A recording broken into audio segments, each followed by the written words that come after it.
Yo, y'all know what it is, man. Y'all rocking with Blackout Radio. This is the mayor. Normally rocking with Controversy, but he's a little bit behind. We're gonna have Dr. Shambra Moda on the air with us here in a few. So, you know, we are definitely looking forward to that as well. But, you know, one thing that really irks my nerves, you know, that I don't think a lot of people really talk enough about, and that's people that don't stay in their own lane and feel as though they want to give somebody advice on something that they know nothing about. For example, if you are not Aboriginal, if you are not part of that so-called black, so-called African American, at African nationality, there's nothing that you can tell me about my nationality or my community. So if you ever have some type of input that you want to give to me or my people, the best thing you can do is just shut the hell up and not say nothing,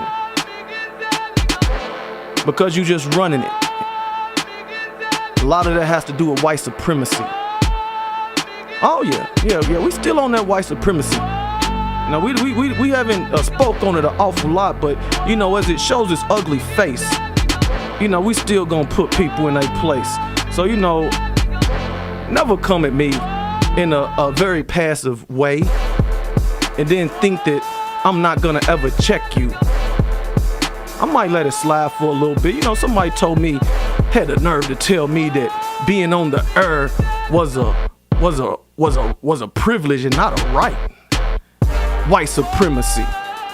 It's like telling somebody that traveling is a privilege and not everybody has the right to travel. Who built these airways? Oh, look, I guess it must have been the Europeans. Y'all built everything else and y'all took ownership of everything else, right? Yeah. On the air, I can say what I want to say. Don't ever try to coach me on how to have my own radio show and try to steal my platform based on whatever it is you going through in your life. So remember, once again, if you have any information, you speaking out of turn about something that you don't know nothing about, the best thing that you can do is shut the hell up and don't say nothing. That's just what that is. Shut up. Stay out of my zone. You know, you can say that's personal as much as you want. But sometimes, you know, I take things personal, I guess, because I am a person. So, you know, for somebody to say you can't have a radio show and talk about something that's personal, hey, come on, man. Y'all out there, y'all foolish, man. Y'all foolish. And hopefully, whoever I'm talking to, since I can't mention names on the air without possibly being sued, you know, I know how a lot of y'all punks out there like to play. Don't think that it's over. I'm gonna see you. And it's far from over. This must be Dr. Moda.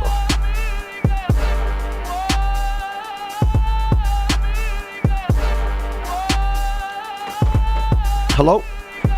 Hello. Hey, what is going on? Not much. Nothing much. You know, we are, I'm kind of, you people might look at me as being in my lower self right about now. But that's today's show that we're going to be talking about is folks being in their lower self. So, Being in there what? being in their lower self. Do you know? Do you know anything about lower and higher self? Your higher self and a lower self. Is that what you're saying? Yes, ma'am. They're not behaving their best. Well, Corey, could you break down lower self and higher self a little bit for the doctor?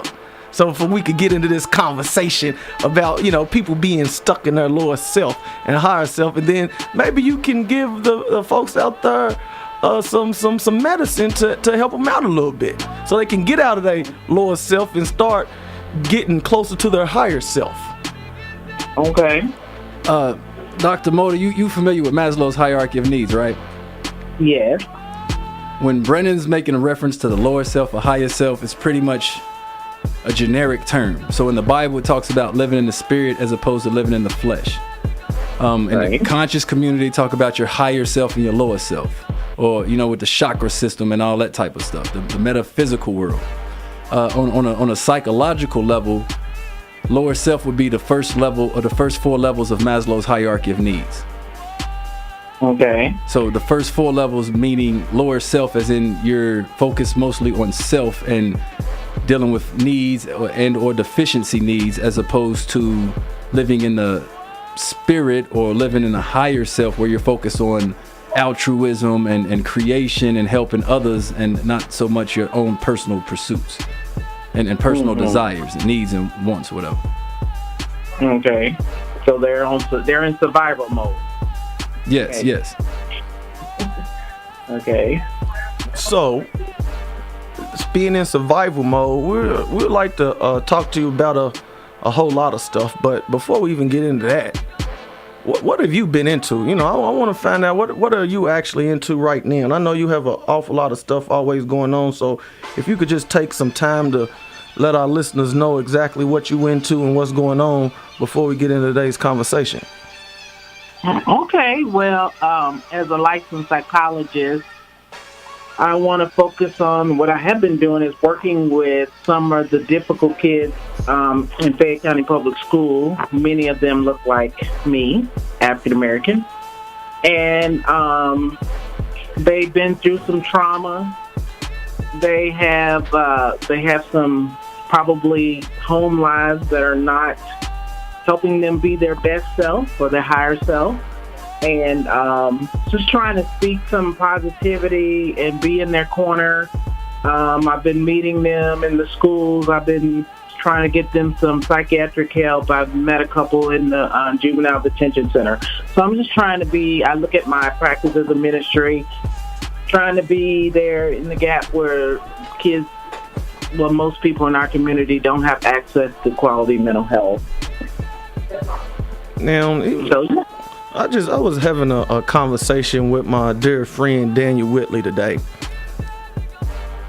and he does he's an attorney. He's a legal aid. He does a lot of work in the criminal justice department, and honestly, just really looking at the state of it. If anybody looks at the epidemic, there's the heroin epidemic, or you might even look at it as a pandemic.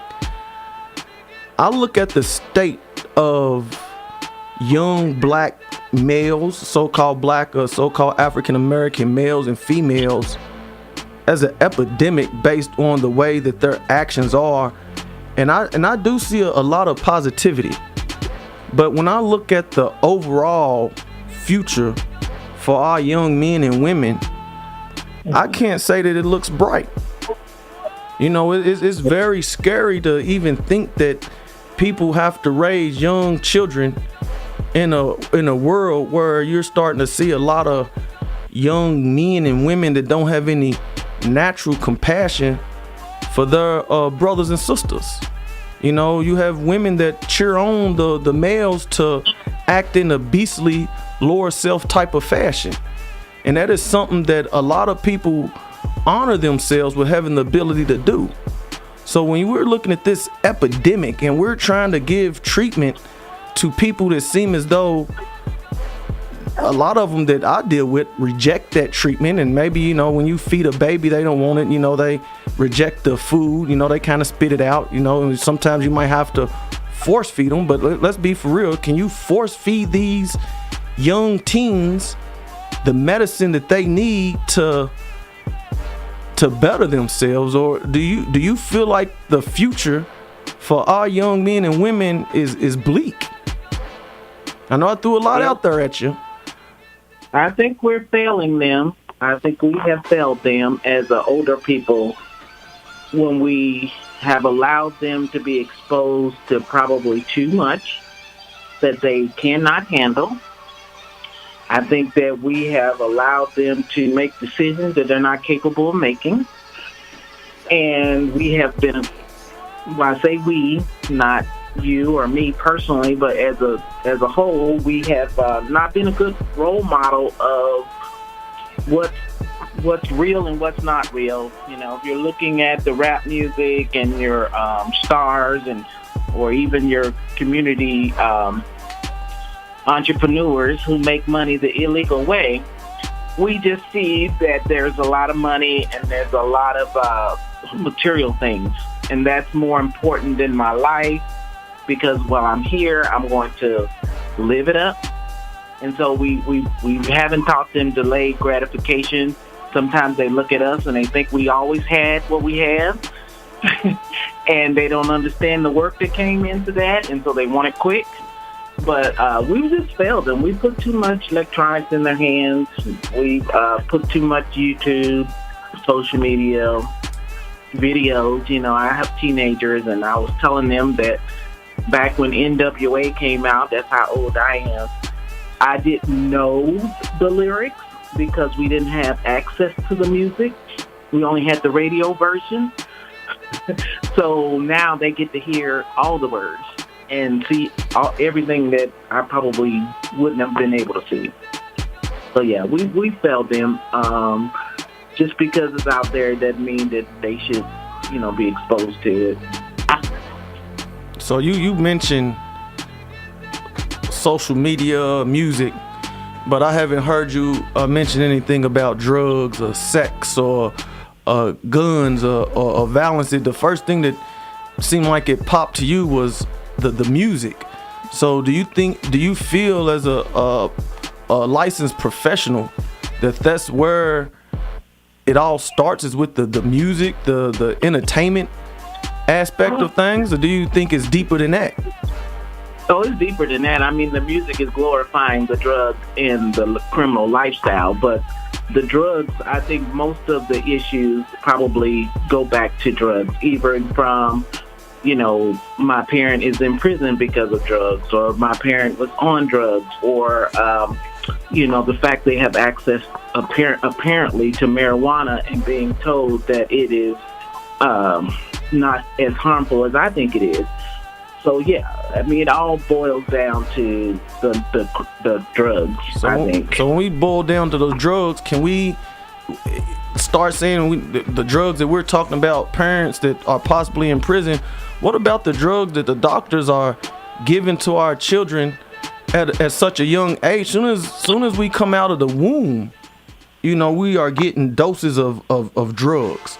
So are those drugs causing any side effects, or have you heard of any side effects when you start talking about autism, or if you look at it, so many children these days popping up with ADD, ADHD, and all the drugs and shots that are required from the school system? I just buried a couple grandparents, in the last 5 years that have lived all over 90 years old, or close to 90. Right now, and I'm pretty sure they were not getting those shots that we needed, that we're being forced to take, in the life expectancy of our people of African American descent are passing away at an earlier age. About vaccines? That's exactly what I'm talking about. Those vaccines. Can we look at that as being the beginning of the drug culture in America? I don't, but I mean, I'm not a doctor. I'm not a medical doctor. I don't prescribe, and I don't propose to know a lot about medication, but I don't think, I've heard the arguments about vaccines being connected to autism, people taking ADHD medication. I think that, I don't know if it's necessarily addictive in terms of being a gateway drug, but I think it exposes the community to Adderall and things that they shouldn't have, people who are not prescribed that medication. So I think that, but I haven't heard this idea that if you're on an ADHD medication that you somehow become addicted or start taking something else.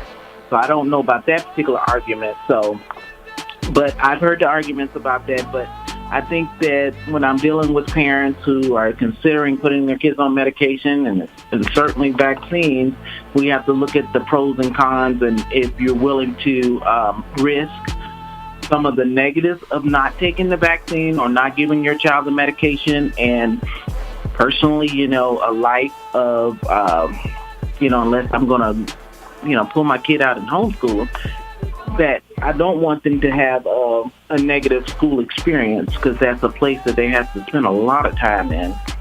And when it becomes a negative experience because that child's not able, or they're not able to deal with them, whatever the problem might be, all I know is that particular child is having a negative life experience, and that I would rather prevent.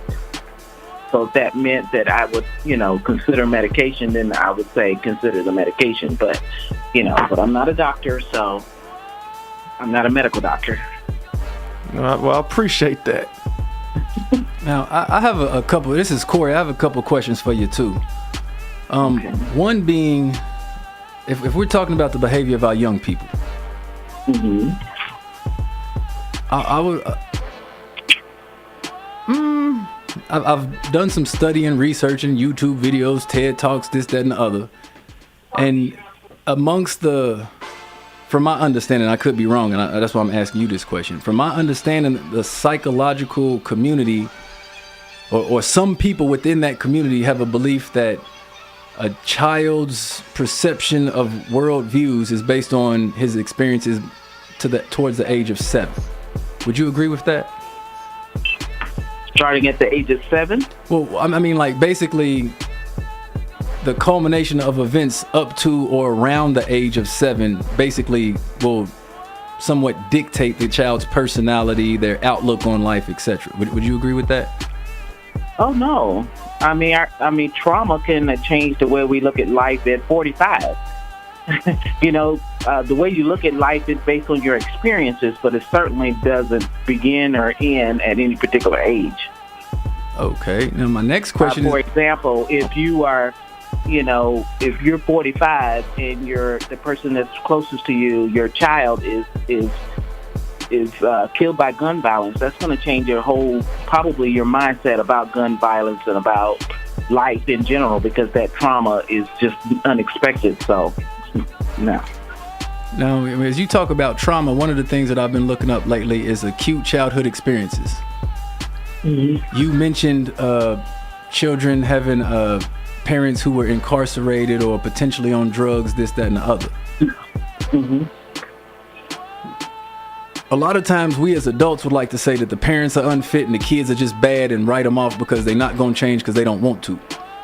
So would you care to speak on your experience or your opinion on ACEs and the impact that they have on a child developing and, their behavior maybe when they reach like the early teenage years?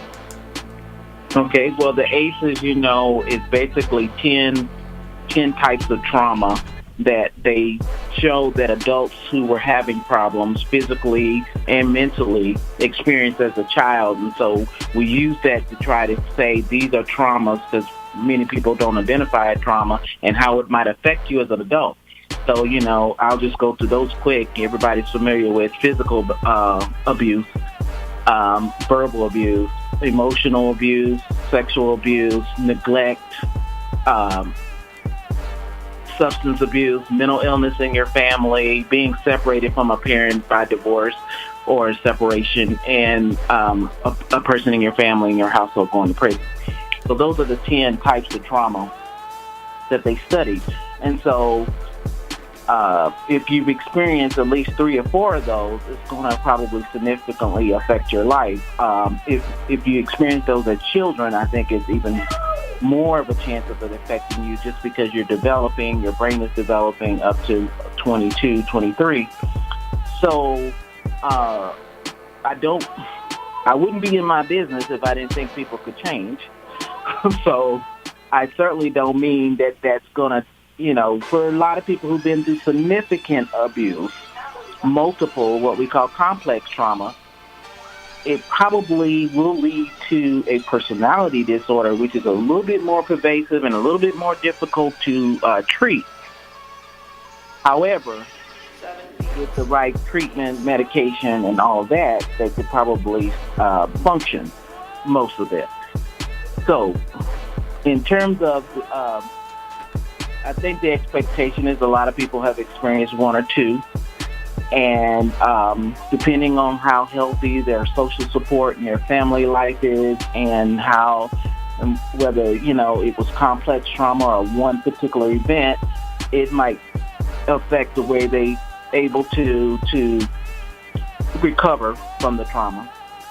But as adults, it's good and important for us as adults to recognize that we've been through trauma, recognize that maybe the people around us or we did not treat it at that time, and how it might come out in different ways as adults. Because I believe that the reason why I went into psychology, I believe there is a reason for everything. There's a reason why you're behaving that way. And so my job would be to help process your early attachment to your parents, to your childhood environment, to the way they dealt with certain traumas and treated you, to the kind of stressors you might be under at this particular time that's bringing out probably some of this hidden trauma. Yeah. Well, I don't know if that answers the question. Oh, it does, and just makes more and more questions.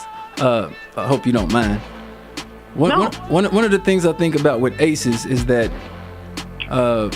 through just looking at videos and reading material and stuff, that a lot of times people who have high ACE scores are often diagnosed with having ADHD when it may be more deeply rooted, deep-seated underlying issues that produce the same type of behaviors as someone with ADHD. And I know that they recommend medication a lot of times for children on ADHD. So my question is this: you prescribe children medication. Now, on a scientific, what is it? Not biology, physics. Is it physics? Not physics is movement. What is it? Chemicals and elements and all that. Okay, the scientists that put all this stuff together, they say that on a molecular level, ADHD medicine is almost equivalent to cocaine. Now, if we know that children who have an ACE score, the higher the ACE score, the more likely they are to use drugs. The higher the ACE score, the more likely they are to have all these negative issues. Then does it really make sense to prescribe a child ADHD medicine that is similar molecularly to cocaine, knowing that their ACE scores has the potential of making them predisposed to drug addiction in the first place? Okay. Well, I think, first of all, the medication is prescribed based on symptoms, no matter what the diagnosis is. Sometimes I think we get kind of hung up on the actual diagnosis, but what we're doing is treating symptoms. So a symptom of ADHD that might be the same symptom as being depressed and having anxiety is being able to manage your emotions and your behavior. So what happens is, and I tell kids this all the time, if you're unable to manage your behavior and your emotion, they're going to put you in a place where they're going to control your behavior and your emotions.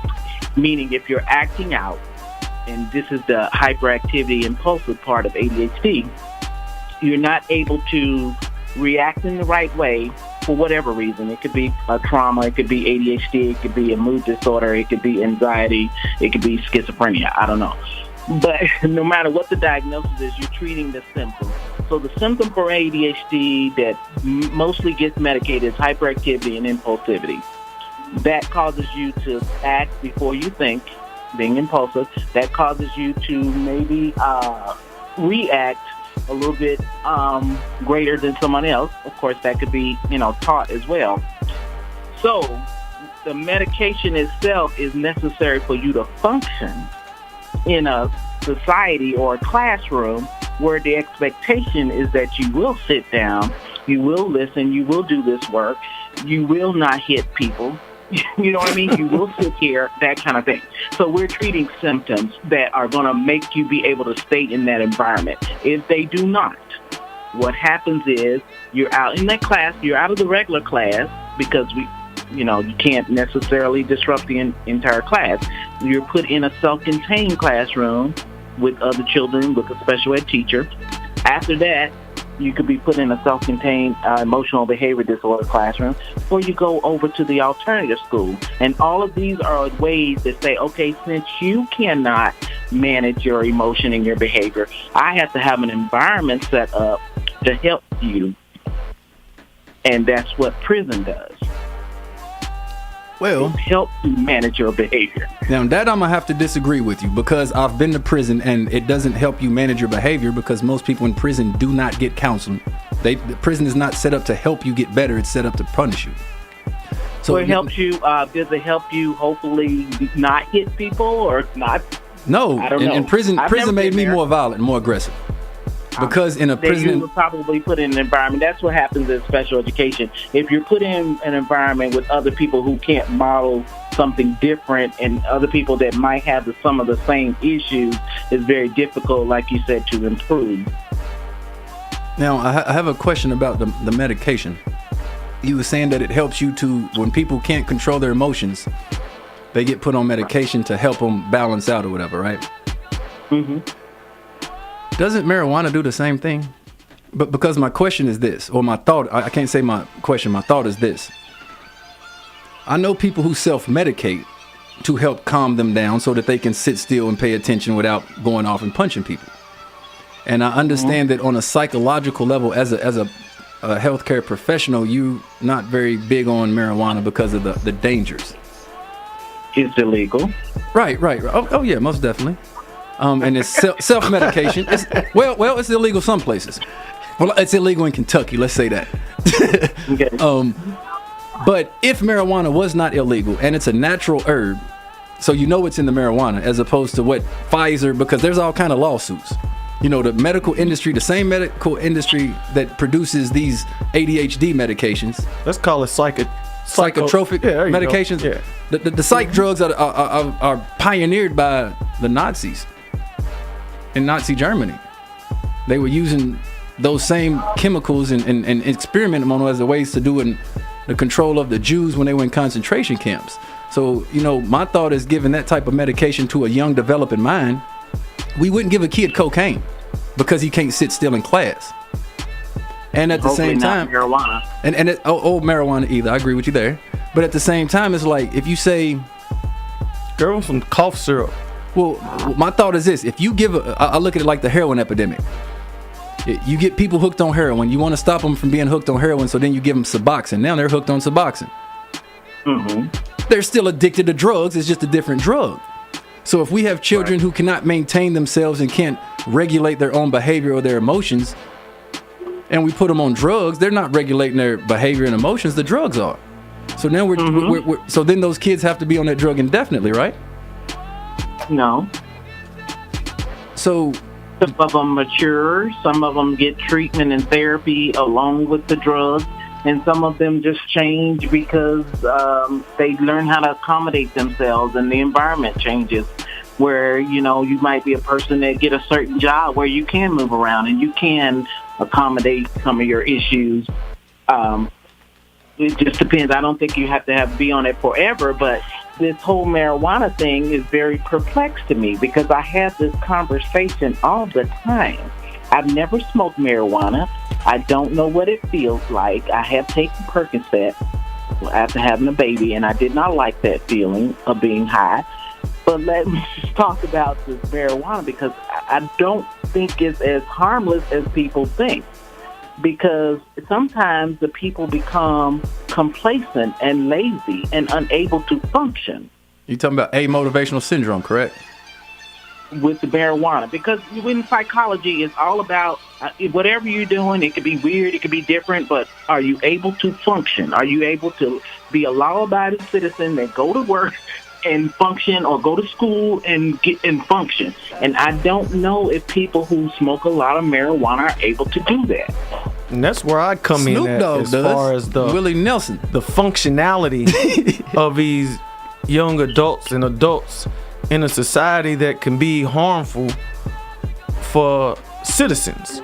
So, you know, I don't have any issue when you start looking at locking somebody up that does not know how to contain themselves. It cannot contain themselves. The medicine doesn't help them contain themselves if they do take the medicine, but then they don't want the medicine. They don't want the help. So there's nothing else that you can do with the understanding that I'm an advocate for my people first.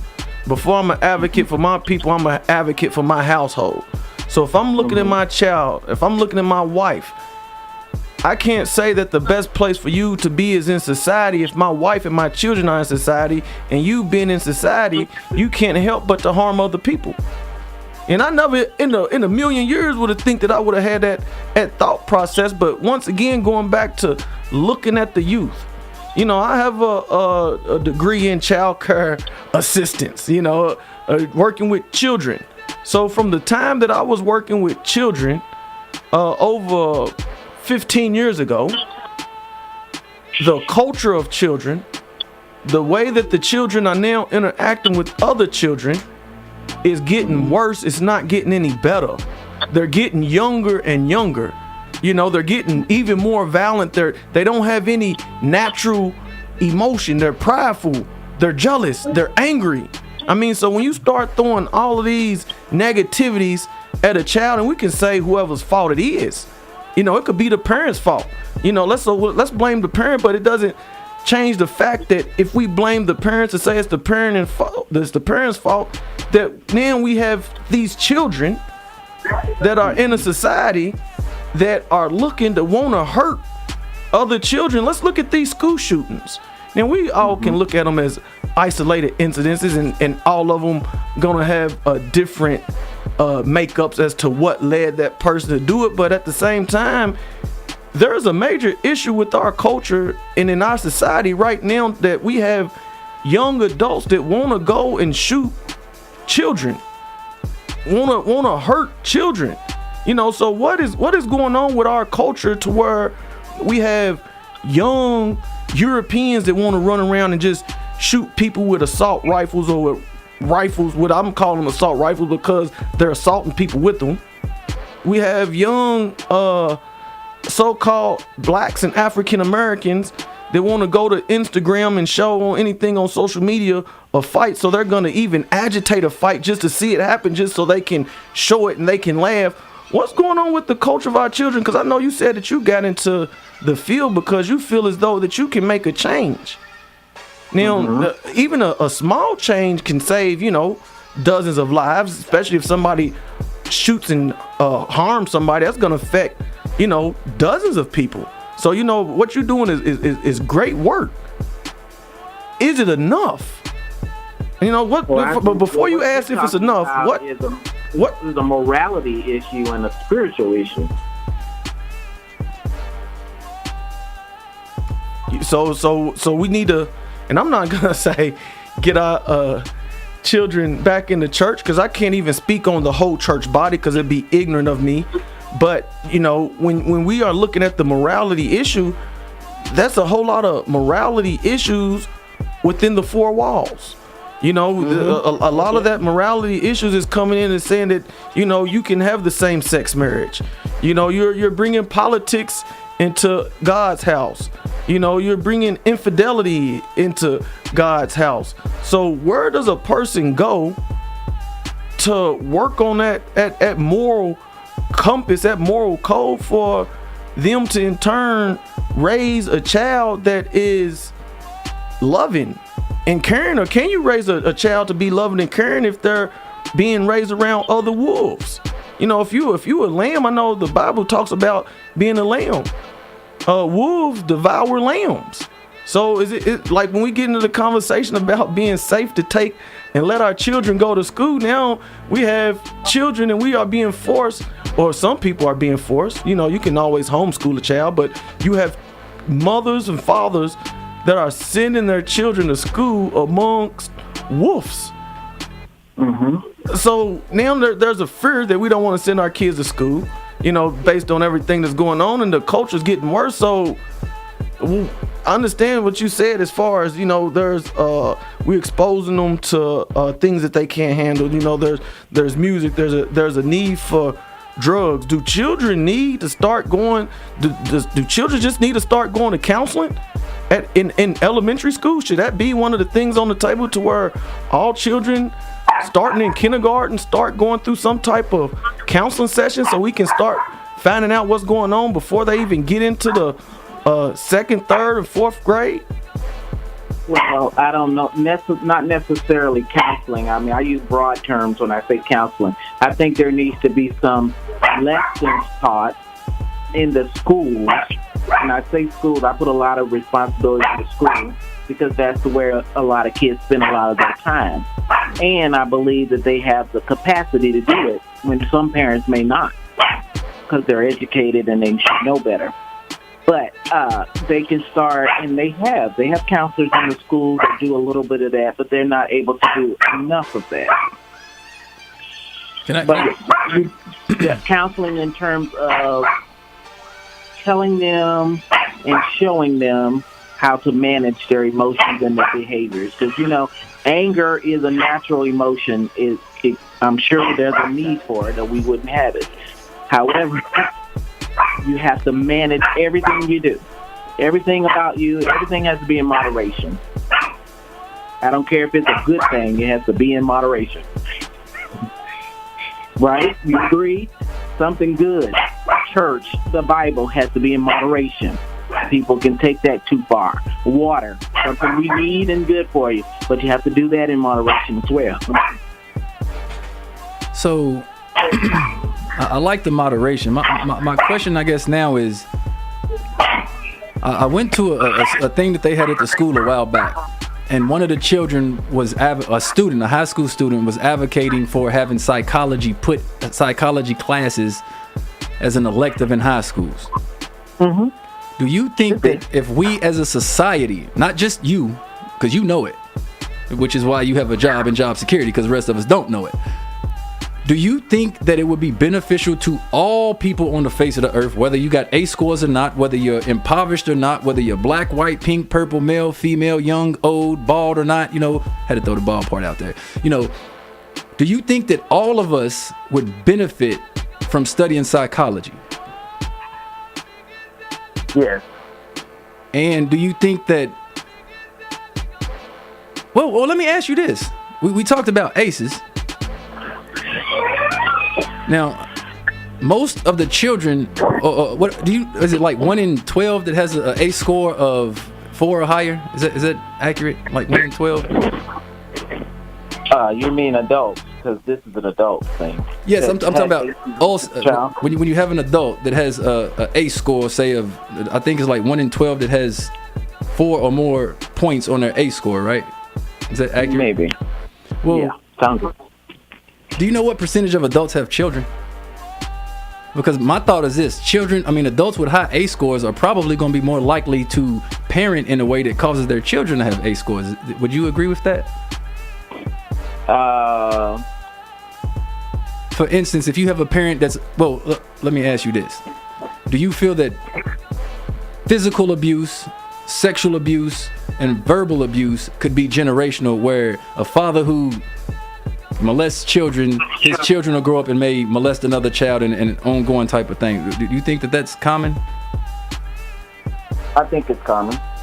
So then if we have so many adults with high ACE scores, how do we get those parents who may not be interested in psychology, may not care about the ACE scores, or may just assume that they're great parents already? How do we get those parents to understand the damage that they're doing in their parenting styles and techniques if they bring the same type of parenting styles that caused them their ACE scores in the first place? I think in general, it would be so great if OBGYNs and primary care doctors would encourage mental health. So, for example, you're having a baby, you go and get your OBGYN checks. The assumption is that we all know how to parent, which, that's just a big crazy assumption. A lie detector test determined that was a lie. Yes. So what we have is people who are having a baby that you probably, like, you go to Lamar's class and you get your checkup. What about parenting classes? Because early attachment is really the root of a lot of that. Early attachment to your mother more so than your father, but that's a whole nother discussion.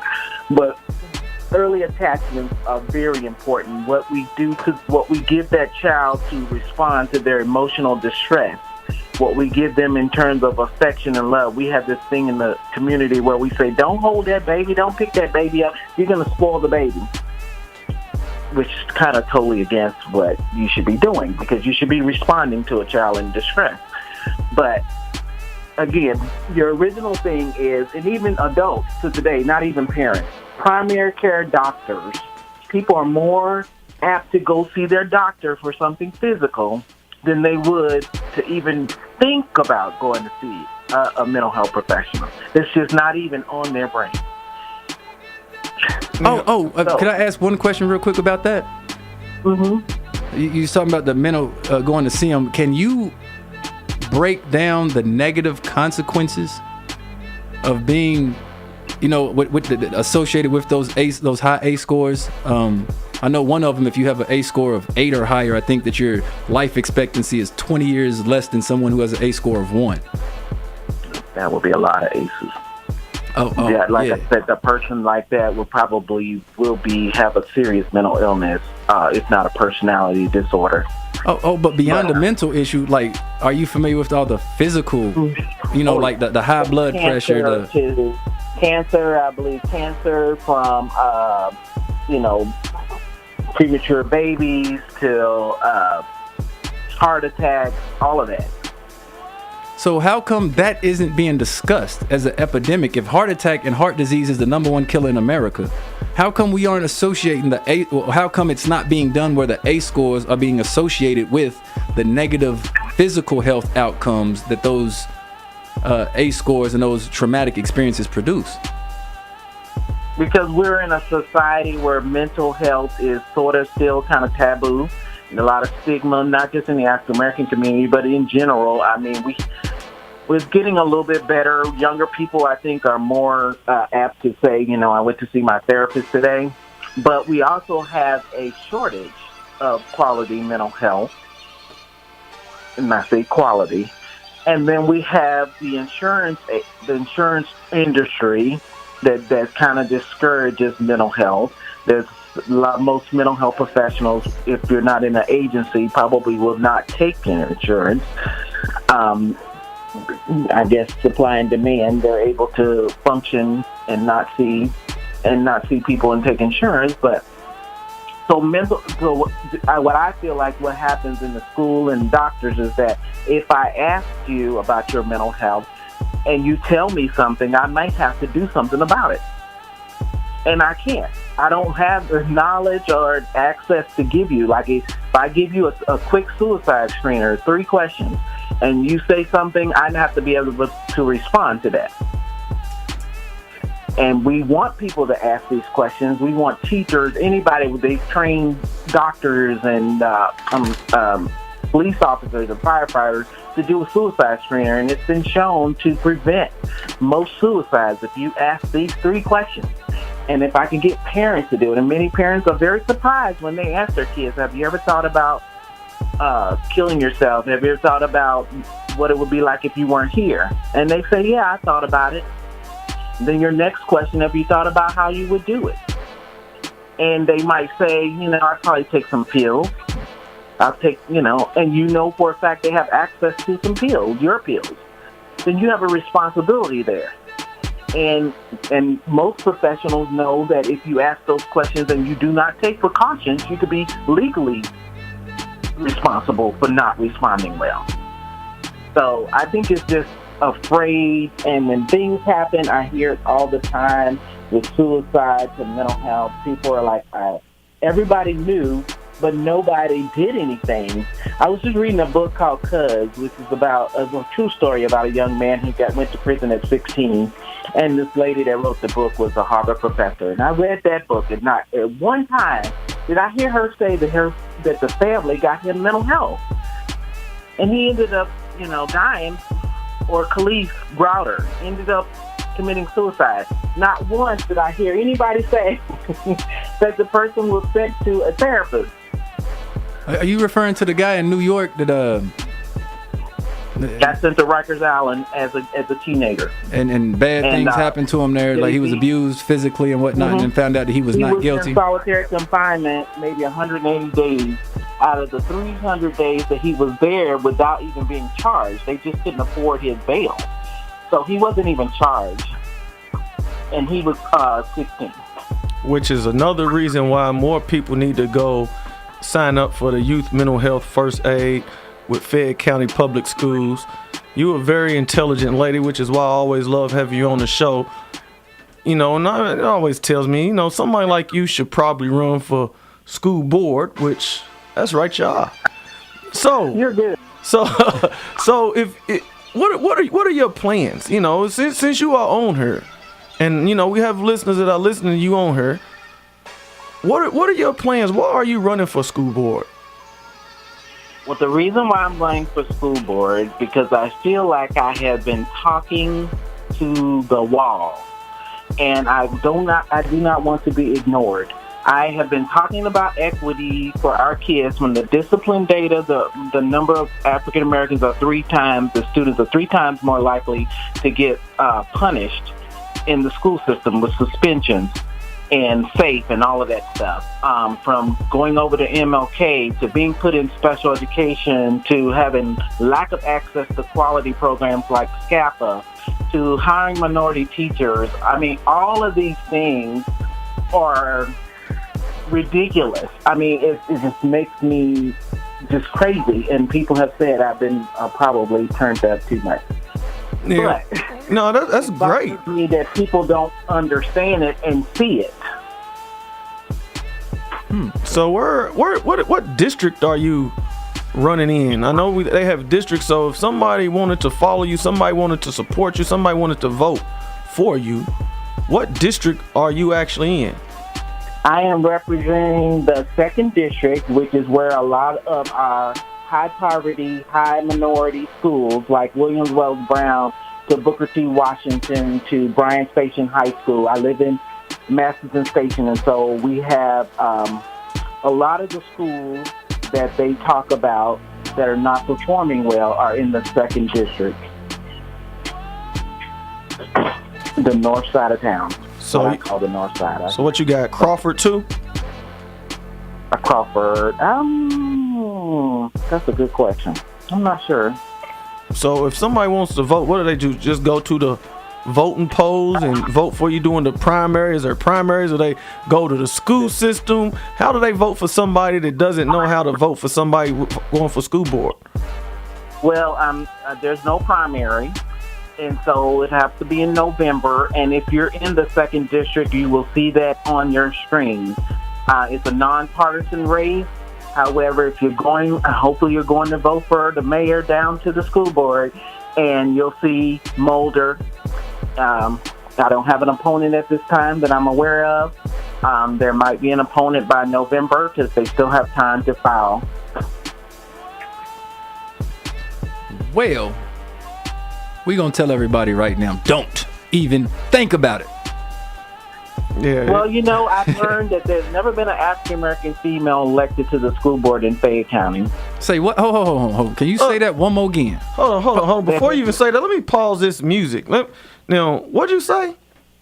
I'm saying there's never been an African-American female elected to the school board. There was a time when Marlene Helm was the superintendent, and she was up there serving the school board, but she was not elected. So there's never been an African-American female elected to the board. But we've had several women run, correct? They have not ran. So this is a first. This is the first in 2018. Can you believe that? Well, heck, slavery wasn't abolished in Kentucky until what, 1978? And I say that, people say, why do you say that? I said, because it's important. It's very important. I'm not going to go into how important African-American females have been in this political season. But I will say that it's important that African-American females and any other particular group be represented when you're making decisions. Do you happen to know the racial makeup of Fayette County Public Schools? Student body? Yes, the student body. I'm sorry. I believe there's about 40% minorities, because I just did this with about 7% of minority teachers. I believe the district is probably 40% minority. Now you say a minority. What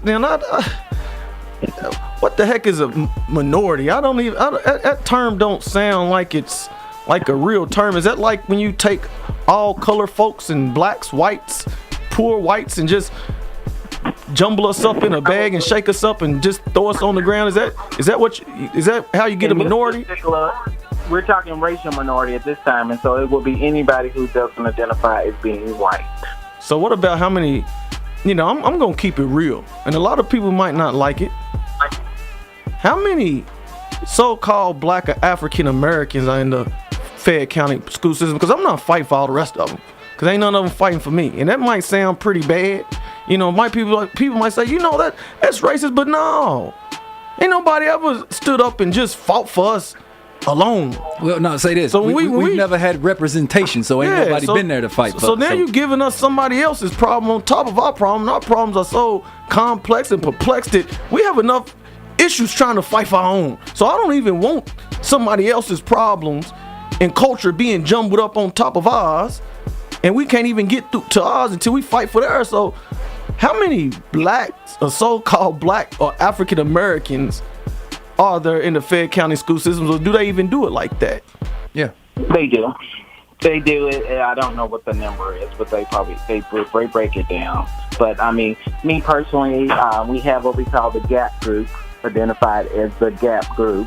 The students that aren't doing well, and that would be Black, Hispanic, students with English as a second language, students with disabilities, and poor students. And poor students being identified by being on free and reduced lunch. Oh, can I ask you a question about that? Mm-hmm. Because one thing that has been brought to my attention is that white males are not even added, or they're not even tested to see if they are in that achievement gap. But my question is this: if white males are not being tested because they're superior for whatever reason on a standardized test, and they say they do better, so they don't even have to test them.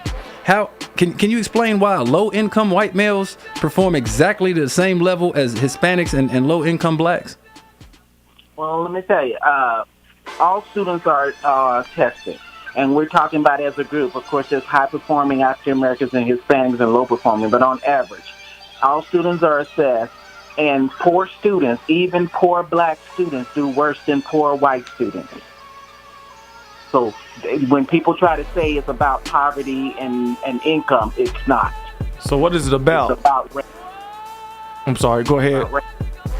It's about race. So when you say it's about race, what could you break that down a little bit more when you say it's about race? We have maybe about 4 minutes, so real quick, break it down when you say it's about race. Real quick, the research says an African-American teacher is less likely to send an African-American student to the office and suspend them. They will deal with that behavior before they did that. So the discipline data definitely shows that. And in terms of academics, it's about race in terms of bias. It's about, you can look up psychological studies where they told students, the teacher that the student was X, Y, and Z, and they came out differently. And you can look up all kind of psychological terms, from stereotype threat to bias in the schools, and a teacher that's able to teach at a school like Wellington is different than being able to teach at Booker T. Washington. Mm-hmm. The skills are different, the expectations are different, the environment's different, and a lot of them are not equipped to teach African American students. So then, do you think that the implicit bias is responsible for the achievement gap? Well, we'll call it implicit. Sure. So we want to know what you gonna call it, Doctor. I'm gonna call it because I'm from Columbia, South Carolina, and my school's 99% black students, and there may have been some white teachers and might even been some white students. I don't know where they were, but I'm sure there was some. But I felt like what we would learn was about ourselves and how to be confident.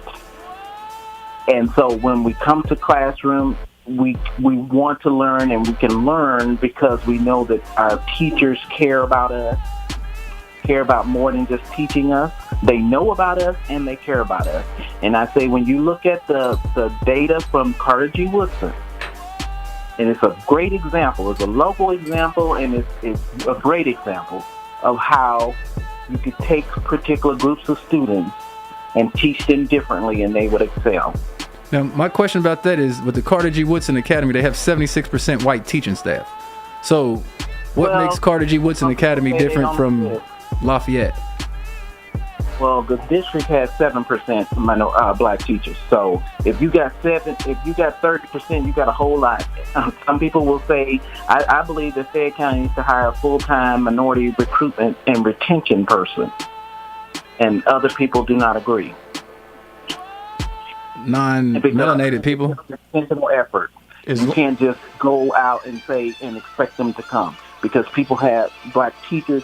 Well, black teachers are being stopped in the college level as well, so there's not a lot out there. But we just have to be a little bit more intentional. Well, we definitely appreciate you calling in, you know, and everybody, if you out there, I can't tell you who to vote for. So if I was to say, go vote for Mulder for school district number 2, you know, you don't have to listen to me. Even if I just kept on telling you, go vote for Mulder, go vote for Mulder. That's who you need to vote for District 2. And I wouldn't even, how would you spell it? Mulder for District 2 school board. If you was to vote, I can't tell you to vote, because hey, you don't have to vote. But if you did vote and you love to vote and you wanted to better your school and get somebody in there that looks like you, that's gonna fight for you, you would vote for somebody like Dr. Mulder, that is a doctor. So leave it at that. We appreciate you calling in. Hopefully we can talk to you some more. We got to get out of here. You know, we out of here. Y'all listen Blackout Radio. Oh yeah, and just so you know, Dr. Mulder, I'm gonna be one of those people that's take that first step. I'm gonna come see you. I just gotta, you know, get my insurance and stuff together. But I believe that you offer peace. So you know, I'm gonna come holler at you as soon as I can get that together. All right, you're on record. Yeah. Oh, that's cool. I would too, but I'm not crazy. That's that stigma we're fighting. See what I'm talking about? Listen, I would too, but I'm not crazy. Hey, with you, listen to her right. She's like, I've been waiting for you for a long time, Mr. Dunn. So, you know, we appreciate you coming through Blackout Radio. We'll see y'all next week. We out. Peace. Bye.